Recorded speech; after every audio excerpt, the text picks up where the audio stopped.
NCP নির্বাচন আটকাতে চাচ্ছে না। নির্বাচন আটকাতে চাচ্ছে যারা হচ্ছে মৌলিক সংস্কারগুলোতে একমত হচ্ছে না, ওয়াকআউট করে বের হয়ে যাচ্ছে, আলোচনা করতে রাজি হচ্ছে না, তারা নির্বাচন আটকাতে চাচ্ছে।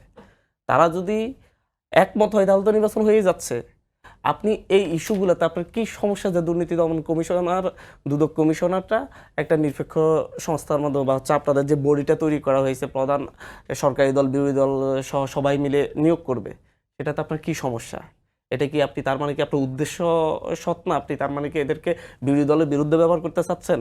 সবাই মিলে বসলে তাহলে সকলের বিরুদ্ধে ব্যবহৃত হবে, সকলের অন্যায় অফিসারগুলো খুঁজে বাইর করবে, এই জন্য রাজি হচ্ছেন না। আর পিএসসিতে আপনি সংস্কার করতে সমস্যা কি? পিএসসি একটা নিরপেক্ষ লোকজন খুঁজে বের করে আপনি বসাবেন, আপনারা সবাই মিলে। আমরা তো বলছি না যাচ্ছে যে বিরোধী দলে থাকবে, সরকারি দলে থাকবে, স্পিকাররা মিলে বসে তারা ঠিক করবে যে কে পিএসসি প্রধান হবে। সেটাতে আপনার সমস্যা কি? আপনি কি নিজের মন মতো বসাইতে চাচ্ছেন যাতে করে বগুড়া আজিজুল হক কলেজের মতো করে 25 জনকে পুলিশে ক্যাডার বানাইয়া দিতে পারেন? আমাদের প্রশ্ন তো এইগুলাই।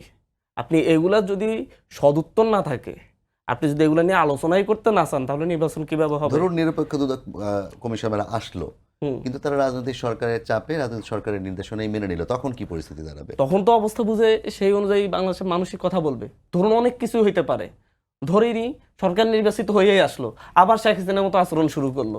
ধরে নি যে তত্ত্বাবধায়ক সরকার এখন রাজিই হলো, আবার গিয়ে তত্ত্বাবধায়ক সরকার বাতিল করে দিল। ধরে তো আমরা অনেক কিছুই নিতে পারি, তাই জন্য কি আমরা কিছুই করবো না? না গেলে সে যে সনদে স্বাক্ষর করতে যে কথাটা দিচ্ছে আজকে তো মিডিয়াতে রেকর্ডেড, এটা দেশের মানুষ বিচার করবে তাদের তখন। আমি বলতে চাচ্ছি আপনাকে এখন এই জুলাই পরবর্তী অবস্থায় আপনি যদি এই মৌলিক জায়গাগুলোতে একমত হতে না পারেন, আলোচনা করতে না পারেন, তাহলে তো আপনিই নির্বাচন ঠেকাচ্ছেন। আপনি অন্যকে দোষ দিবেন কেন?